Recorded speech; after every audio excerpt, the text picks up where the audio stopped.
Super Mario 64. Arguably the most influential and praised 3D platformer in history, and also the first game I ever owned. Mario 64, to this day, represents a lot of my favorite things about games. Exploring colorful, imaginative environments with fun movement and loads of collectibles. Considering how early this was for 3D game design, it's remarkable how well this game holds up today. The developers' priorities were in the right place, and that really shows with how fun Mario 64 is to play. Of course, being a groundbreaking title for a new genre, there's no denying not everything here is as smoothed out as it could be. In this video, I'm going to lay out what I found to be the best and the worst aspects of this game. Be warned that full spoilers for Super Mario 64 are on the table. The best. Number 1, controlling Mario. Mario controls surprisingly well considering this is his first 3D outing. He's quick, responsive, and can fluidly connect moves together to approach and complete challenges in all sorts of creative ways. You can spend a long time just learning new tricks. Levels are designed well to take advantage of Mario's options. A lot of consideration was put into how platforms and enemies are placed. Underwater control is a lot more inhibiting and basic, but luckily not used too much, with only 3 of the 15 worlds focusing on it, and even then there's space to walk around in these levels. Riding atop a Koopa Shell's a lot of fun, with a nice momentum to it, striking a great balance between empowering and putting you on edge, since the smallest slip-up can cause you to lose it. The wing cap gets credit for how invigorating it feels, but I wish it was easier to gain height after flying too low. In any case, the dedication in guaranteeing Mario's fun to play is extremely evident, and one of the biggest reasons Super Mario 64 is held in such high esteem to this day. Number 2, freedom. The system of using stars to unlock levels in a non-linear order is a great idea, letting you choose which levels and challenges you want to spend your time on. Only a few specific stars are required to beat the game, so you can easily completely avoid places you don't want to be. Every world has easy and challenging stars to find, so difficulty feels very balanced throughout the game. Fancy maneuvers and strategies can pay off tremendously, rewarding players who use their head by letting them pass tedious or time-consuming sections. A lot of stars can be found without having to select a certain one from the menu, so often you can just explore on your own and bother with what you want. Just like choosing which levels to unlock, this lets you ignore things you aren't interested in or are giving you a hard time. It doesn't impede the overall progression to not bother with something, and that freedom to do what you want is marvelous. Number 3, courses. While the polygons can be harsh on the eyes to those not used to it, everything's vibrant and colorful. Enemies, objects, and terrain are well conveyed and easy to understand. There are 15 full-size courses with a lot of variety in layout and aesthetic. Ascending tall mountains, navigating tight mazes, running through sprawling areas with things all around you. Tick-tock clock deserves special mention as the speed of the objects inside this world changes depending on the position of the clock hands when you enter the level. Just one of plenty of imaginative ideas, helping a mother penguin track down her lost child, hunting ghosts in a haunted mansion, changing Mario's size to enter small places, jumping into a painting at different heights to change how high the water level is. Memorable ideas are non-stop in Super Mario 64. It's no wonder so many of these levels are icons of the series. And speaking of which, number 4, Peach's Castle. A good hub world goes a long way, and Peach's Castle is one of the best. While it's mostly empty rooms and hallways leading to paintings, it's just a really cool place to be. You can even discover secret levels. Unlocking new parts of the castle is very fulfilling, opening up more of this mysterious location to explore. Mario has his full moveset here, so it's a great place to familiarize yourself with his controls, and traversing the castle's a lot more fun because of it. It really feels like you're conquering this place the further you go. I would have liked to see some rooms or objects that implied people actually,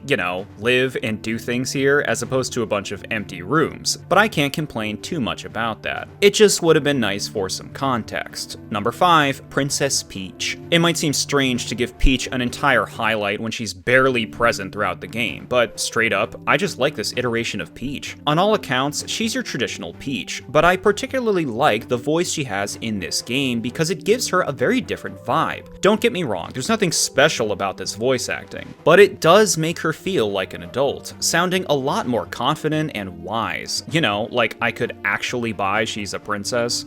The power of the stars is restored to the castle, and it's all thanks to you. We have to do something special for you. The GameCube era changed Peach, not only giving her a more high-pitched voice, but altering her appearance so she looks more like a teenager. Which is okay, but she doesn't feel much like a ruler anymore, and although brief, her appearance here comes off as more competent and experienced. It's a small thing, but I like it. Mario 64 has a lot of great qualities. The Dire Dire Docks music track especially deserves mention, but it's time we move on and focus on something I find very interesting: the weakest traits of a legendary game.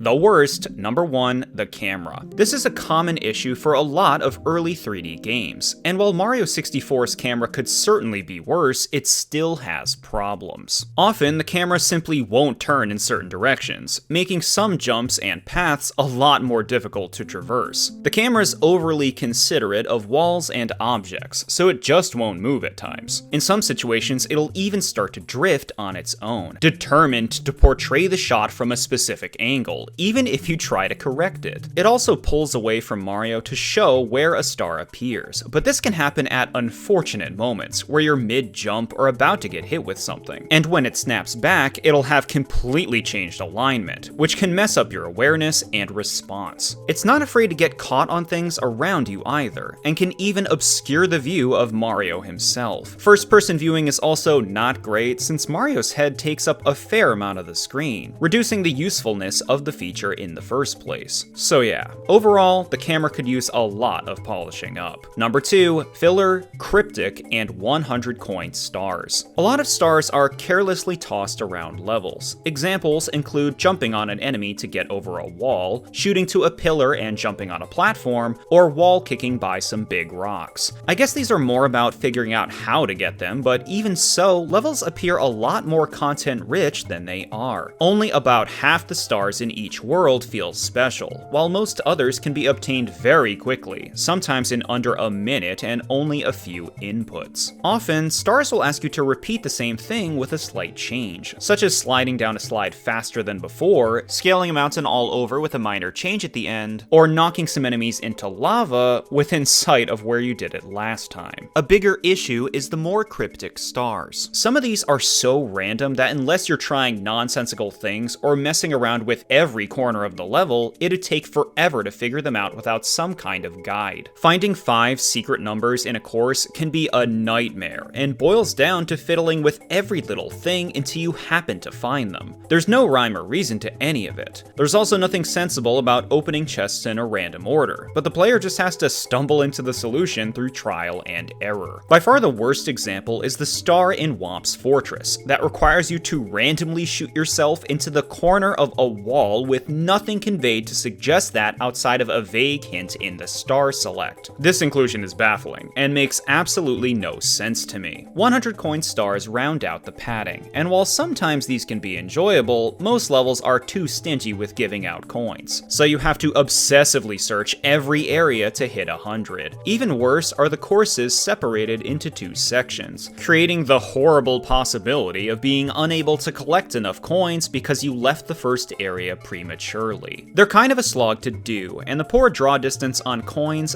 doesn't help. Number 3, boss fights. The Bowser fights aren't especially fun. It's hard to really even call them fights. Don't get me wrong, a well-timed toss into a bomb blast is pretty satisfying. But beyond that, these are kind of dull and low energy. If anything, they make Bowser come off as specifically non-threatening. He barely has any moves, and mostly slowly waddles towards you. Other bosses are all pretty samey. It's normally some oversized, slow creature you have to jump on or punch, but they're largely incompetent at damaging Mario. It's nice that they were attempted at all, but one of the weaker aspects of Mario 64. Number 4, waiting. Waiting on slow-moving platforms is just boring. There's not a lot of interactivity during these, and no way to make them go faster. Even worse, if you fall off, you have to start the whole process over again. I guess they're here for variety, but they don't add much to the experience. I never look look forward to Rainbow Ride because so much time is spent riding slow carpets, and one failed jump means sitting through the whole 2-minute ride all over again. This one on the volcano is particularly odd. It doesn't even have any obstacles, it's just riding and waiting. Dire Docks' red coins are another example, except now we have moving poles to wait around on. I don't know, these things just seem time consuming for the sake of it. Mario's most fun when you're running and jumping, so these moments try my patience. Number 5, a lot of little things. I'm just gonna list these off. If you're walking at full speed, Mario bumps into things like signs and walls. I guess that's realistic, but seems totally unnecessary. Were they just looking for interactions to add? While fall damage can be mitigated with a ground pound, it triggers a little too easily. Like, look at this height. That's gonna damage me? Relax, game. It's also very easy to accidentally do a ground pound instead of a long jump, which can be unfortunate at times. The metal and vanish caps are cool, but have wasted potential. Each situation requiring them is heavily choreographed, so they rarely ask for much thought. It's a shame the soundtrack is as limited as it is. Despite some of the nice pieces, a few are relentlessly grating, especially the slide track, which plays throughout the last few levels. My final gripe's just how easily Mario slides all over the place. Even the tiniest incline can send him rocketing off the entire world out of nowhere, because momentum builds insanely fast. As fluidly as he controls, he's a bit too slippery. I'm afraid any moment he'll have a bad reaction to the smallest polygon and dive into the abyss. You can rack up deaths real fast in some of these levels. But that about does it for Super Mario 64. Even though it has its problems, Mario 64's ambition and influence is unquestionable. While it's aged in several ways, you can still play this game today and have a great time. And that's really impressive. It's worth keeping in mind how unforgiving the level design can be if you're not familiar with older games, as well as how much time it can take to really understand Mario's movement. But once you get used to it, it's a lot of fun. Super Mario 64 is a masterpiece of gaming history, and will always be remembered as my first adventure that was entirely my own. Thank you all so much for watching. If you liked my video, subscribe and check out my Patreon. Thank you so much to my wonderful patrons for all of your support. I'll see you next time.